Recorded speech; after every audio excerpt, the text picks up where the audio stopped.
Bem-vindo aqui! Hoje seguimos com os nossos vídeos educacionais. Chegando à nossa análise de cenário número 44. Isso porque com o movimento do mercado, a forma como ele vem se comportando nos últimos tempos, refletindo até dentro do contexto aqui do próprio canal, as pessoas ficam um pouco mais desmotivadas, um pouco mais receosas, um pouco mais cestrosas, e com isso algumas ações elas tendem, a um declínio aí, principalmente até por conta de resultados, como é o caso do Banco do Estado do Rio Grande do Sul, e que nos fez fazer uma compra que tendeu para uma mínima. E será que existe um ponto de mínima para que a gente possa fazer uma compra e essa seja a nossa melhor compra? Mas antes de irmos direto à questão, vamos buscar outros itens relacionados, como o nosso colaborador aqui, o Arlon Park, que ele diz o seguinte: eu estou comprando Banrisul e Santander. Parei um pouco com o Banrisul, porque o Banrisul ele não tem um crescimento muito bom. Nos estudos que fizemos para o Santander, observe aqui que na receita líquida do banco, nos últimos 5 anos, vem crescendo aí em média 2,22%, ou seja, crescimento por ano. Já o lucro líquido, desde 2017 até 2021, 14,23%, o que é um crescimento para lucro líquido bastante interessante. E também é curioso aqui que dentro da nossa projeção para o ano de 2022, a possibilidade aqui do pagamento de proventos de R$ 1,24 aproximadamente, sendo que no dia de hoje, dia 7 de julho de 2022, a ação do banco está cotada ao tempo que está sendo esse vídeo a R$ 13,60. E note aqui, que para este preço e para este dividend yield, dividend yield, a ação, então, ela tem aqui um dividend yield aqui de 9,16%. Então, só para eu repetir aqui, para não eu posso ter trocado as palavras, então, para o pagamento de dividendos aqui, se nós estivermos correto, de R$ 1,25 aproximadamente, para o preço da ação atualmente em R$ 13,60, então o dividend yield em 9,16, o que é bem acima dos 6% que nós procuramos aqui no canal. Conforme em vídeos anteriores você pode ver aí que a gente procura explicar as razões de estar atrás desses 6%. Já o Banco do Estado do Rio Grande do Sul, na sua receita, nos últimos 5 anos, observe que o banco teve aqui um encolhimento de 4,63% nas receitas. Com relação ao lucro líquido, o banco teve um encolhimento nos últimos 5 anos de 2,58%.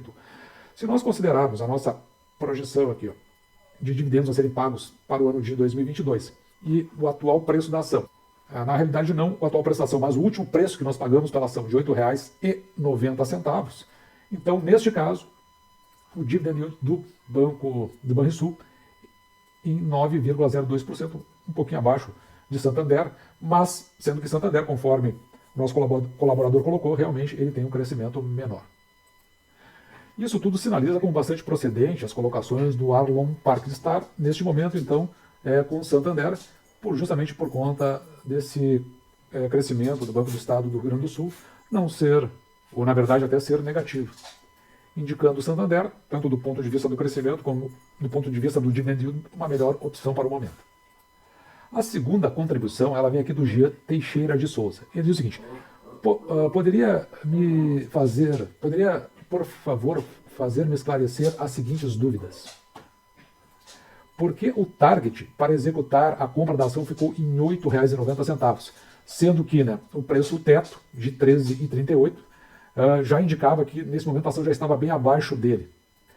E complementa aqui perguntando se eu considero alguma margem de segurança para chegar nesse valor dos R$ 8,90. E essa pergunta aí é decorrente desta compra feita aqui no dia 1º de 7, quando as ações foram adquiridas por R$ 8,90, sendo que o preço teto, quando olhamos para o passado, estava em R$ 14,91 e quando olhamos para a nossa projeção em R$ 13,38. E o que acontece aqui?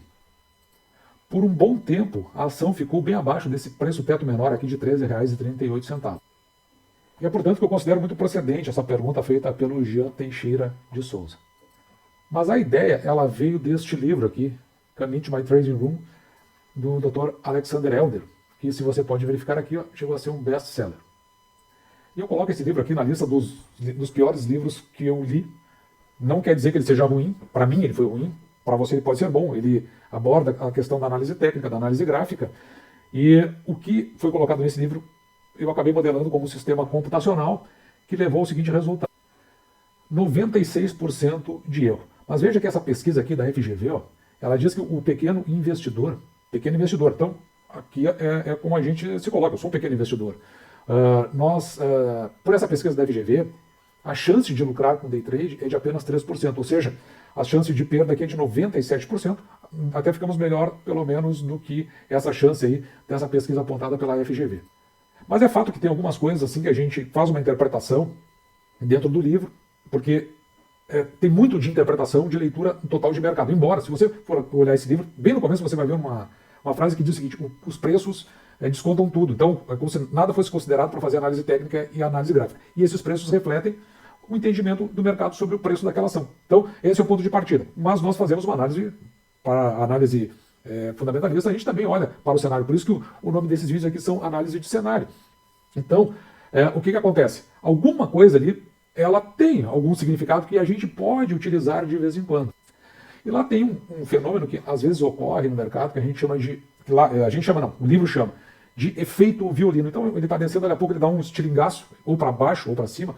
Aqui, se você for ver, no caso, deu um estilingaço para cima, e neste caso aqui deu um estilingaço para baixo. Então a gente vai lá ver como é que o mercado está se comportando, principalmente por conta de como está o cenário internacional, o cenário aqui dentro do país e até os nossos vizinhos da América Latina. Então diz assim, existe uma chance aqui. E como nós tínhamos anunciado em vídeo anterior a essa compra por R$ 8,90, que nós íamos fazer um aporte mais agressivo, então a gente estabeleceu ali uma ordem lançada no VAC, válida até o cancelar, uma expectativa do estilingaço que acabou acontecendo. Mas veja que o day trade, ou swing trade, ou esses que fazem análise gráfica, eles trabalham com compra e venda e nós não fazemos isso. Tanto que não existe registrado aqui no canal nenhuma venda, nós só fizemos compra desde que foi aberto o canal. Então aconteceu esse estilingaço. Mas de qualquer forma, esse é um recurso que você só vai utilizar depois de ter uma experiência no mercado. Aqui a gente trata com iniciantes que estão indo para o nível intermediário médio, indo para o nível avançado.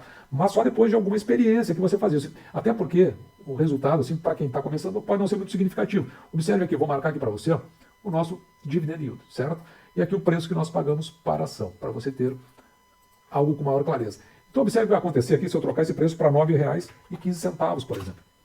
Veja, ele cai aqui menos de 0,3%, vai ficar aí em 0,25%. Você está montando uma carteira de longo prazo, esse valor aí até pode ter impacto lá no futuro, bem longe lá no futuro. Mas para você que está construindo, isso aí vai acabar sendo diluído ao longo do tempo, de forma que você não vai perceber, embora realmente eu concordo com o impacto na composição dos juros. E não é sempre que você acerta, aliás, na maioria das vezes até é capaz de não acertar nessas métricas. Então, se ela está abaixo do seu preço teto e ela está num preço razoável e você tem o aporte, o regular para fazer, você vai lá e faz.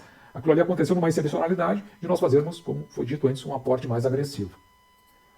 E a segunda questão levantada pelo Jean Teixeira aqui é a seguinte: se eu não entendi errado, o payout, de acordo com a política de dividendos, é de 50%. Mas se as estimativas e até mesmo o que foi pago nos outros anos estão com valores abaixo, a companhia pode não cumprir com os valores informados ou o payout a ser pago. Só diz respeito ao seu respectivo ano. Bom, na realidade o que acontece aqui é o seguinte: na Assembleia Geral Ordinária, o banco anunciou o pagamento de 50% para o ano de 2022, porque o regular do banco é de 40%, 25% que é estatutário e outros 15% que ele paga como dividendos complementares. Então, só para o ano de 2022 será pago esses 50%. Acredito que na virada de ano, na possibilidade de um novo governo, ele retorne para os 40%, e aí sim, aí é muito interessante o que foi colocado anteriormente, neste momento, o que Santander pode significar para a sua carteira como mais relevante do que o Banco do Estado do Rio Grande do Sul. Então, vamos deixar bem claro, apenas para o exercício de 2022. E agora, indo para o encerramento, veja que, porque nós estamos abordando essa questão do Banrisul, porque nós fizemos um aporte um pouco mais agressivo. Mas a verdade é que aqui é análise de cenários, então a gente olha para o cenário internacional, a gente olha para o que está acontecendo aqui no nosso país e no entorno aqui do Brasil, né, na América Latina. Existem tendências aí do que vai acontecer, mas nós vamos entrar agora no período eleitoral e os planos de governo começam a ser colocados mais à mostra e, inclusive, ser questionados. Nesses questionamentos e a forma como cada candidato se comunica com o eleitorado, mas com o mercado no geral, existe uma possibilidade, existe uma tendência de que haja uma volatilidade dentro do nosso mercado. E aí sim, a possibilidade das oportunidades virem a surgir. Além disso, é importante que você fique muito atento, porque existe vamos dizer assim, um pensar, um analisar, um até se pronunciar para a possibilidade de um vamos dizer assim, uma recessão no contexto internacional. Nós temos aqui uma tendência na América Latina que está acontecendo nos países próximos ao Brasil. A gente pode citar Argentina, Chile, enfim, acho que a Colômbia vai nesse caminho, Peru. O que acontece? O que pode estar acontecendo nesses países que tiveram suas eleições antecipadas em relação a nós, pode ser que aconteça também no país. Então tudo isso aí começa a desenhar um cenário para nós. E veja que, nos últimos tempos, o pessoal que investe na Bolsa ele ficou bastante mais cestroso. Então, tem toda uma chance de que isto caminhe para uma volatilidade ainda maior, surgindo as oportunidades, e aí então, conforme a gente vai dissecando as empresas aqui no canal, a gente vai vendo aquelas que mais se ajustam com uma realidade que vai cada vez mais se sobrepondo, tanto pelo cenário internacional, o nosso cenário doméstico aqui por conta do pleito eleitoral e também de comportamentos similares que vem acontecendo na América Latina, o que pode fazer com que surjam aí boas oportunidades ou até que a gente acabe tomando medidas um pouco mais conservadoras em relação aos nossos investimentos. E assim, esse foi o nosso vídeo de hoje. Eu espero sinceramente que você tenha gostado e eu vou me despedindo, deixando como sempre o meu grande abraço.